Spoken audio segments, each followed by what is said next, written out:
اعوذ باللہ من الشیطان الرجیم بسم اللہ الرحمن الرحیم قل لا اسألکم علیہ اجرا الا المودۃ فی القربہ۔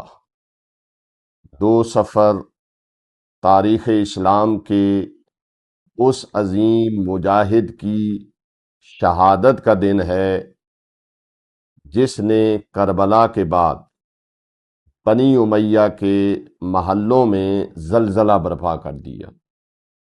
وہ جنہیں ائمہ ہدا نے عالم آل محمد اور حلیف قرآن کہا۔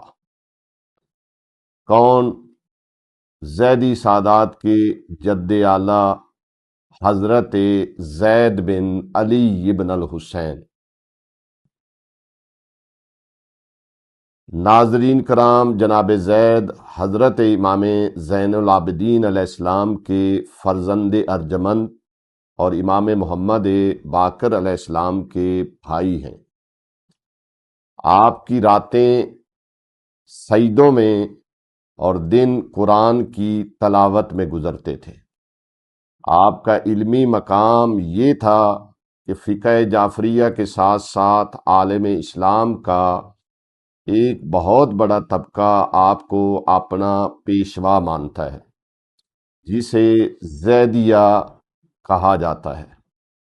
لیکن جناب زید صرف محراب عبادت کے غازی نہیں تھے۔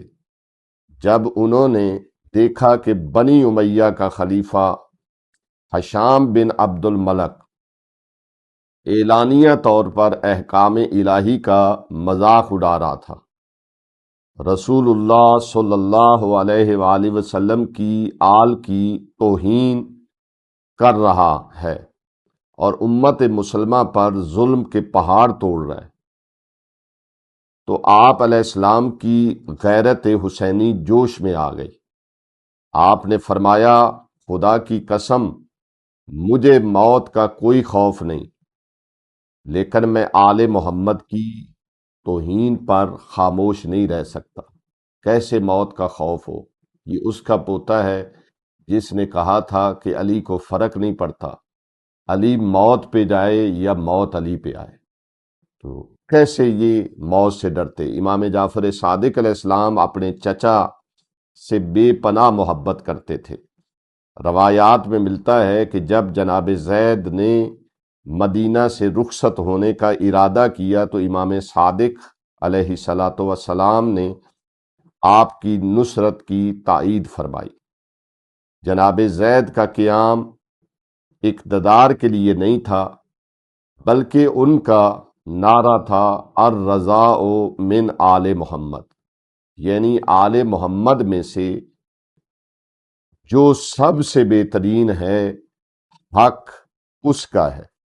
اگلی ویڈیو میں ہم انشاءاللہ جو ہے ان کی مظلومانہ شہادت کا تذکرہ کریں گے، جو کہ ہمارے دوسرے چینل پہ موجود ہے۔ تو آپ جو ہے وہ دونوں چینل سے جڑے رہیں۔ مکتب سید الساجدین اور ارشد حسین جعفری کے نام سے ایک چینل ہے، تو دونوں چینل سے آپ کو معلوماتی ویڈیو ملتی رہیں گی۔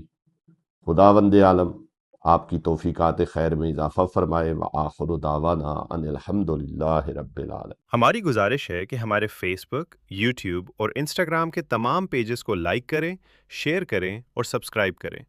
آپ کی حوصلہ افزائی ہمارے لیے قیمتی سرمایہ ہے۔ شکریہ۔